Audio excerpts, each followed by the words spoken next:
Having an organized, dedicated space to create in has been an absolute game changer for me. And when I got started on this journey, there was a lot of searching about how I could build my own dream craft room. So I took a lot of that research and I put it into practice, and I wanted to share my top tips and tricks with you so that you could also build your own dream craft room. I do want to start by acknowledging that we're not all going to be working with the same space. I'm extremely fortunate that there was a room that I could dedicate to my crafting. It also doubles as my home office because I do work remotely.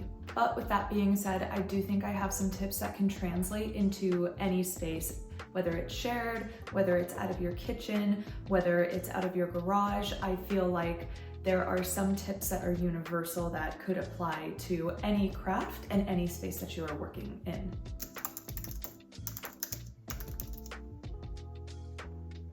Before you go ahead and start purchasing anything for your craft room, I highly recommend setting up a Pinterest board. And I know that sounds like a very generic search term, but I think it's a really great place to start because you can search for super specific things that are similar to your space. So by example, I knew that my sewing space was going to have to double as my home office space. So that meant I did a lot of research about home office craft rooms to see how people were utilizing those spaces together so that they were not only aesthetically what I liked, but also functional. And when you're pulling together all these images, I would try to find a common thread throughout. Now for this next tip, it is specific if your craft room is doubling as a home office.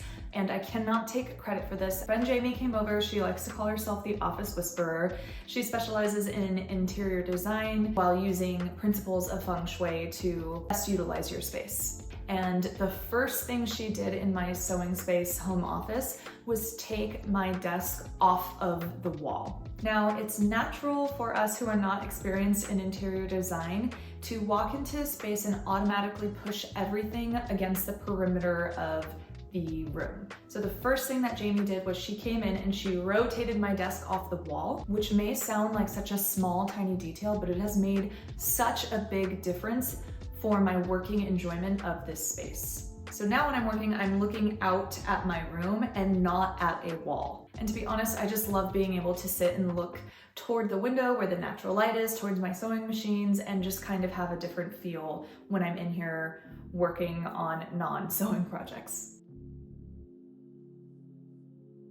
Organization is going to be really important no matter where your crafting space is. I knew that for my craft space, I was going to need a rather large and tall table that could not only work as craft storage, but also work as a large cutting space. Now, obviously, I do create my own long form and short form content, so a large table was also important so that I had a good space to film DIY tutorials that could fit large pieces of fabric so that you guys could see exactly what I was working with. I wasn't really falling in love with any of the options that were on the market. They were pretty small for how expensive they were, so I went the DIY route. So I went to IKEA and I bought 3 pieces of furniture for them in order to custom make my own craft table. I bought 2 of the Calyx shelves, turned them on their side and put them together, which gave me 16 cubbies to store a bunch of my sewing patterns, crafting bags, extra sewing machines, my pins, my tailor's ham, my iron, my pattern weights, everything stored in little baskets underneath the cutting table. Then I got the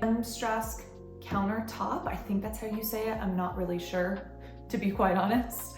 Right now I just have the countertop placed on top of the Calyx shelves because I might switch it out for something that has a wood texture. So I haven't attached all the pieces together, but I built this system for under $200 and it is worth every penny. Utilizing wall space has been super important as well. I actually hang up my tape measure just on a simple nail, and I hung my threads as well, just so that I can very easily grab and go with the items that I need. Now, if you're someone who works out of your living room or you work out of your kitchen, I recommend getting any sort of bin that has a closing lid because those can be slid under other pieces of furniture while you are not using them, if you don't have a garage or if you don't have somewhere where you can just store your items out in the open. So for a long time, I had rolling bins and I put all my craft materials under there, and I actually kept them under my bed. But if you have a couch that sits up off the ground, you could slide them under the couch, get creative, The rolling bins are actually amazing, and I used those for a very, very, very long time. I also recommend utilizing baskets.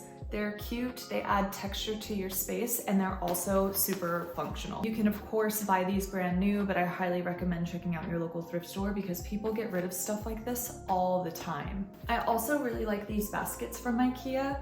To be honest, not everything's perfect. I just have a bunch of stuff tossed in here. I utilize little zip bags within here to quickly locate and find what I'm looking for. So these baskets are great. I do have a dresser in my sewing room that I got off of Amazon. It's just a simple mid-century modern dresser, and I use that to store all of my fabric. The drawers are not very big, but it has kept me from over purchasing fabric. Another tip that I have, if it works in your space, is getting a full length mirror. And this is more specific to sewing than rather general craft rooms, but I actually am of the opinion that every single fabric store should have a full length mirror for those who are into apparel sewing. But I will say having a full length mirror right next to my sewing table makes it super easy for me to check progress while I'm working on a garment. I can just toss it on, make sure things are fitting good, and if they are, I can rip it off and just put it right back on the machine and keep going. Don't think that you have to run out and buy a bunch of stuff tomorrow to add to your crafting arsenal. A lot of the time, the internet can be misleading. Personally, a lot of my sewing tools and little bits and bobs that I have around have been the accumulation of my sewing craft passion that I've had for the past 20 years. Those are my tips for how to build your own dream craft room. I hope that helps. If you have any specific questions about how to best utilize your space or any products that I mentioned that you're having trouble finding, please let me know and I am happy to answer that in the comments. And I will see you in the next one.